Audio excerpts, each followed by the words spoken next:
Students, class 10 की आज की वीडियो में आपका स्वागत है। आज इस वीडियो में हम chapter 3 pair of linear equations in two variables, दो चर वाले रैखिक समीकरण युग्म की एक्सरसाइज 3.5 में क्वेश्चन नंबर 4 करने वाले हैं। अधिक से अधिक समझने के लिए इस वीडियो को अंत तक ज़रूर देखें। चलिए स्टार्ट करते हैं क्वेश्चन नंबर 4 का पहला पार्ट। किसी छात्रावास के मासिक व्यय का एक भाग नियत है और शेष इस पर निर्भर करता है कि छात्र कितने दिन भोजन करते हैं। जब कोई छात्र ए को 20 दिन भोजन करता है, 1000 रुपये छात्रावास के व्यय के लिए अदा करने पड़ते हैं। जबकि एक विद्यार्थी बी को जो 26 दिन भोजन करता है के छात्रावास के व्यय के लिए उसको 1180 रुपये अदा करने पड़ते हैं। नियत व्यय और प्रतिदिन के भोजन का मूल्य ज्ञात कीजिए। A part of A monthly hostel charges is fixed and the remaining depends on the number of days one has taken food in the mess. When a student A takes food for 20 days, she has to pay rupees 1000 as hostel charges, whereas a student B who takes food for 26 days pays rupees 1180 as hotel charges. Find the fixed charges and cost of food per day. तो यहाँ पर जो hostel का charges है, एक तो monthly rent समझ लीजिए और दूसरे उसका जो बच्चे जो भोजन करते हैं, वहाँ के स्टूडेंट्स जो भोजन करते हैं उसका वह समझ लीजिए। तो माना जो छात्र ए है,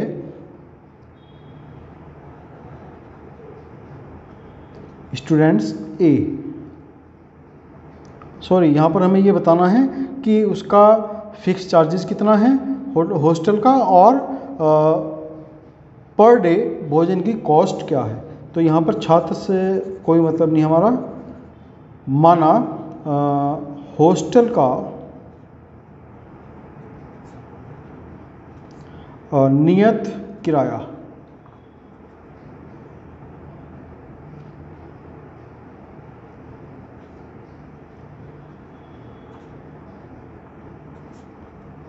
X रुपये और माना भोजन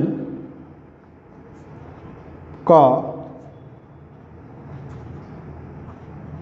प्रतिदिन का मूल्य Y रुपये।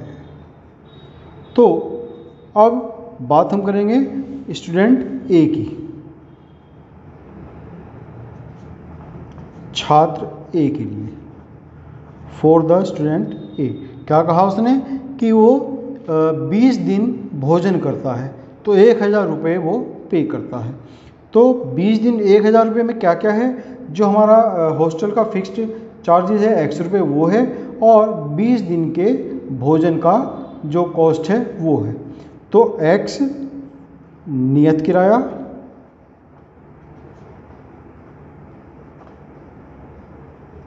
प्लस 20 दिन के भोजन का व्यय या मूल्य कितना हो जाता है रुपये 1000 रुपये। तो नियत किराया X है, एक दिन का भोजन का मूल्य Y है, तो 20 दिन का हो जाएगा 20Y बराबर 1000। ये हमारी इक्वेशन नंबर, ये इसको चलो पहले जनरल फॉर्म में कन्वर्ट कर देते हैं।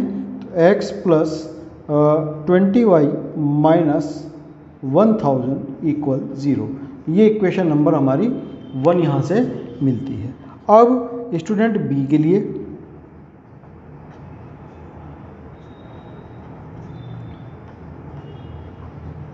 नियत किराया प्लस वो कितने दिन रहा वहाँ पर, 26 दिन उसने भोजन किया, तो 26 दिन का भोजन मूल्य कितने रुपए देता है वो, 1180 रुपये। तो x एक दिन का भोजन का मूल्य y है, तो 26 दिन का हो जाएगा 26y बराबर 1180। तो x प्लस 26y माइनस 1180 बराबर 0। ये इक्वेशन नंबर 2 हो जाती है। तो अब हमें इसको दो इक्वेशन जो हमें मिली हैं इनको सॉल्व करना है। क्रॉस मल्टीप्लिकेशन मेथड से हम इनको सॉल्व करेंगे। तो x बटे y बटा और 1 बटा। तो x बटे जो हम x के कोफिशिएंट्स हैं उनको छुपाएंगे और b से स्टार्ट करेंगे।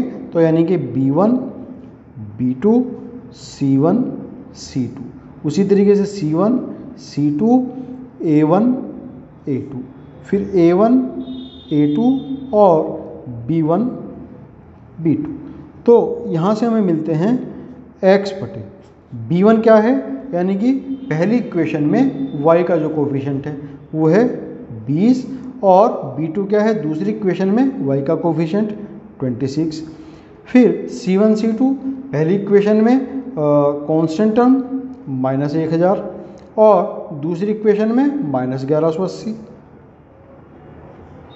इक्वल y अपॉन c1 -1000 और c2 -1180।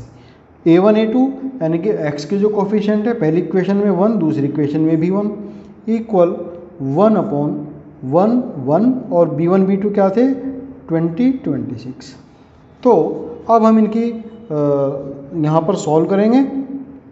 तो हमें मिलते हैं x अपॉन 20 इंटू मल्टीप्लाई करेंगे इसको 1180 से, तो ये मिलेंगे हमें -20 गुणा -1180 फिर -26 गुणा -1000। तो ये हमारा हुआ x के लिए। फिर y के लिए क्या होंगे 1 से मल्टीप्लाई और माइनस फिर 1 से मल्टीप्लाई। तो -1000 गुणा 1 -1180 गुणा 1 बटे 1 गुणा 26 माइनस 1 गुणा 20।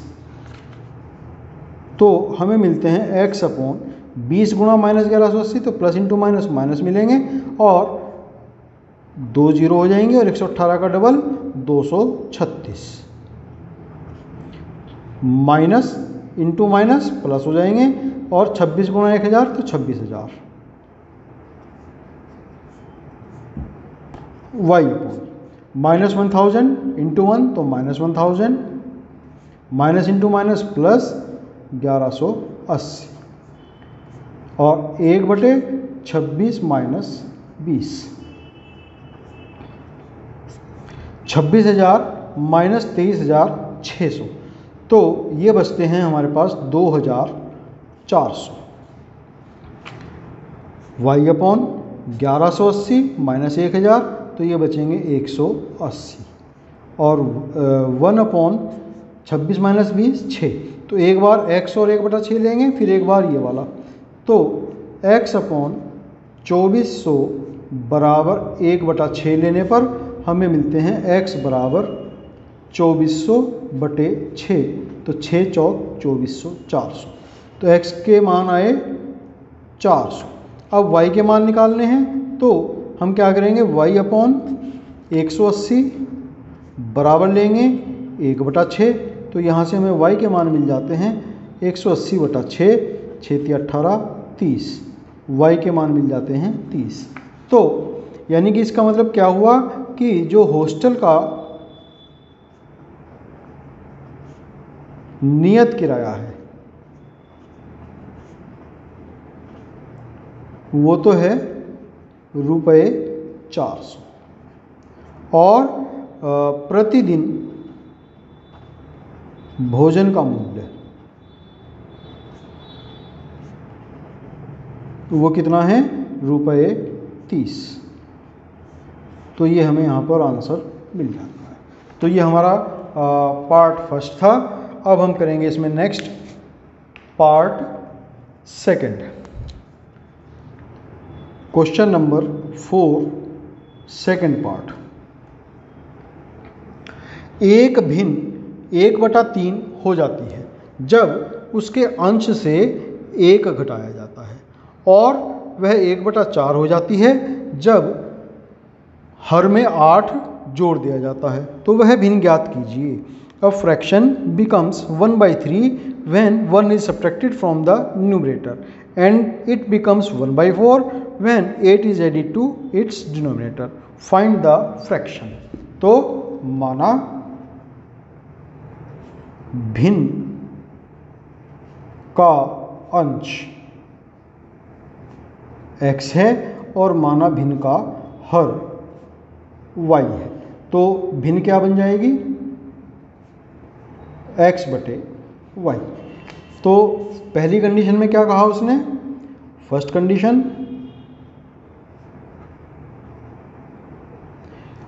जो फ्रैक्शन है वो becomes 1/3 when 1 is subtracted from numerator.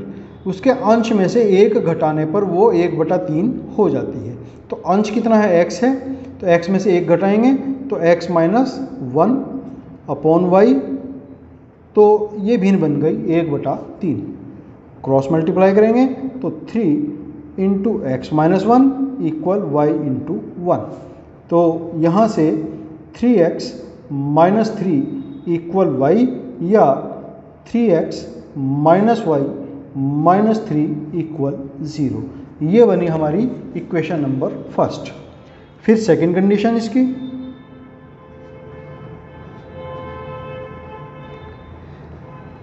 it will becomes 1/4 when 8 is added to its denominator। Denominator है y, तो यानी कि इसमें हमने 8 जोड़ दिया, तो यह जो भिन्न है 1/4 हो जाती है। तो यानी कि x/y + 8, तो ये भिन्न बन जाती है 1/4। फिर क्रॉस मल्टीप्लाई करेंगे तो 4x = y + 8 × 1 means 4x = y + 8 या 4x - y - 8 = 0। y और 8 को हमने जो है 4x के पास लेके आ गए, तो दोनों प्लस के हैं तो इधर आकर के दोनों माइनस के हो जाएंगे। ये इक्वेशन नंबर 2 बनी। तो अब हम इसमें क्रॉस मल्टीप्लिकेशन मेथड यूज करेंगे। यहाँ पर x अपॉन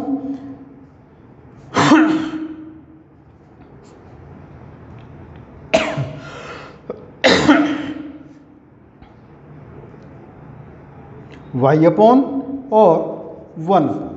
तो x अपॉन x को छुपाएंगे, y के जो कोफिशिएंट्स हैं वो लेंगे, तो y के कोफिशिएंट्स -1 है दोनों, तो -1 - 1।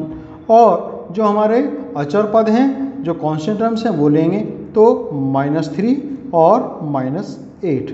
फिर y के नीचे -3 यहाँ से स्टार्ट करेंगे, -8, और इस बार हमने y वाले कोफिशिएंट्स छुपा दिए और x वाले कोफिशिएंट्स लेंगे, तो 3 और 4। 3 और 4 से स्टार्ट करेंगे, तो अब हमारे पास बचेंगे b1 और b2, यानी कि जो हमारे y के कोफिशिएंट्स थे वो लेंगे, यानी कि -1 और -1। तो x upon -1 multiply -8 -1 multiply -3 equal y upon -3 multiply 4 -8 multiply 3 equal 1 upon 3 multiply -1 -4 multiply -1। x upon -1 into -8, तो माइनस इंटू माइनस प्लस हो जाएंगे, 1 × 8 8। फिर minus into minus into minus, तो माइनस ही आएंगे, 3 × 1 = 3, तो 8 - 3 आ गया। y upon -3 × 4 minus into plus, तो minus में आएंगे, और 4 × 3 = 12। Minus into minus into plus, तो प्लस मिलेगा हमें, और 8 × 3 = 24। 1 अपॉन 3 × -1 माइनस के 3, और माइनस इंटू माइनस प्लस हो जाएंगे 4। तो यहाँ से हमें मिलते हैं x upon 8 - 3 5, equal y upon -12 + 24 12 मिल जाएंगे इक्वल 1/4 - 3 1। तो x/5 इक्वल 1/1, तो यहाँ से x की वैल्यू हमें मिलती है 5। फिर y/12 इक्वल 1/1, तो यहाँ से y की वैल्यू मिल जाती है 12। तो जो हमारी फ्रैक्शन है, भिन्न है, x/y थी, मीन्स 5/12, ये हमारा इसमें आंसर हमें मिल जाता है।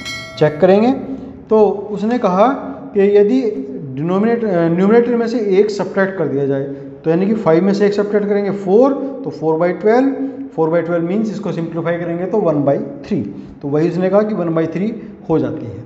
फिर उसने कहा कि यदि इसके जो डिनोमिनेटर है, हर है, उसमें 8 जोड़ दिया जाए, तो 12 + 8 20 हो जाते हैं, तो 5/20 बन जाएगी।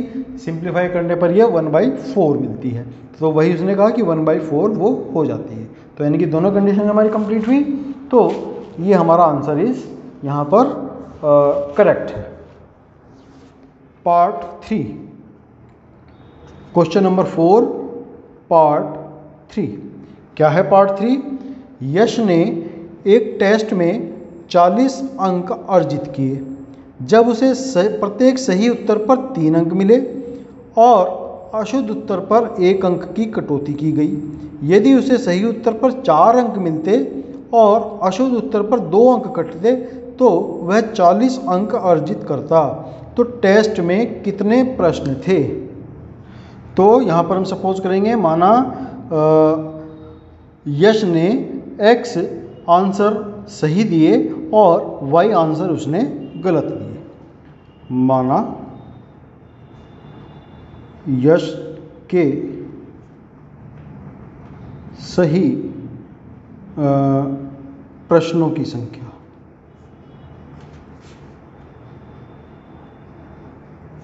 बराबर x, let the right answers of the Yash is x, और यश के गलत प्रश्नों की संख्या y है। तो फर्स्ट कंडीशन क्या है उसकी कि सही उत्तर पर 3 अंक मिले। तो उसने अगर x प्रश्न सही किए हैं, तो एक प्रश्न पर x कितने मार्क्स मिलते हैं? 3, तो x पर मिलेंगे 3x। सही प्रश्नों पर प्राप्त अंक प्लस गलत प्रश्नों पर कटौती, तो टोटल मिलाकर के कितने हो जाते हैं? 40।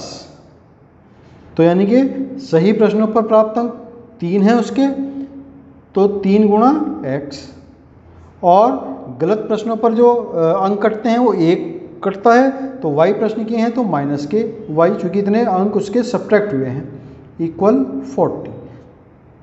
तो ये हमारी बन जाती है इक्वेशन नंबर 1। फिर सेकंड कंडीशन कि यदि सही प्रश्नों पर उसे 4 अंक मिलते, पहले 3 अंक मिले थे, अगर उसको 4 अंक मिलते और गलत उत्तर पर 2 अंक कटते, तो उसके कुल 50 अंक होते, 50 मार्क्स उसके होते। तो इस बार क्या हो जाएगा? 3 की बजाय 4x और -2y, 2 अंक कटे हैं एक प्रश्न पर, तो y पर माइनस के 2y हो जाएंगे, इक्वल 50। तो यहाँ से इक्वेशन बन जाएगी 2x - y इक्वल 50।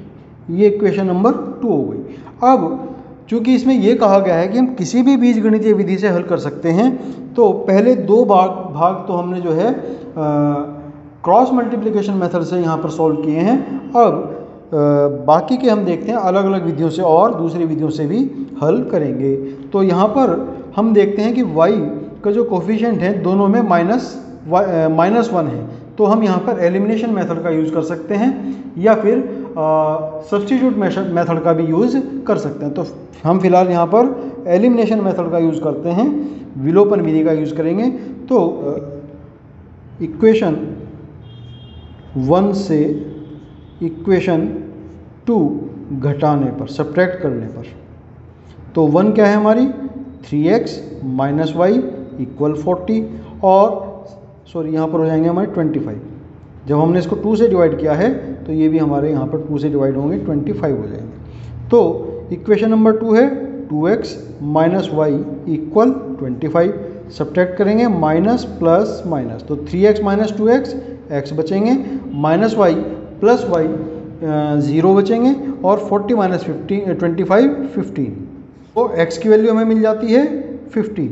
तो x की वैल्यू 15 हम समीकरण नंबर इक्वेशन नंबर 1 में रखते हैं या 2 में भी रख सकते हैं, जैसी हमारी इच्छा हो। तो इक्वेशन नंबर 1 है 3x माइनस वाई इक्वल 40। तो 3 मल्टीप्लाई 15 माइनस वाई इक्वल 40।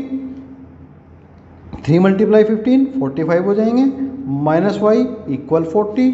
तो यहाँ से y माइनस वाई इक्वल हो जाते हैं 40 माइनस 45। तो माइनस वाई इक्वल माइनस के 5, तो means y is equal to हो गए 5। तो यानी कि यश ने सही तो किए थे 15 प्रश्न और गलत किए थे 5 प्रश्न। तो इस तरीके से कुल जो क्वेश्चंस थे, टोटल नंबर ऑफ क्वेश्चंस कितने थे, बराबर सही किए गए प्रश्न और प्लस गलत किए गए प्रश्न। तो 15 प्लस 5 20, तो कुल 20 प्रश्न थे उस पेपर के अंदर। ये हमारा यहाँ पर आंसर हमें मिल जाता है। आज के लिए इतना ही। अगर वीडियो अच्छी लगी हो तो लाइक ज़रूर करें और अधिक से अधिक इसको शेयर भी करें ताकि अधिक से अधिक स्टूडेंट्स इनका लाभ उठा पाएँ। धन्यवाद।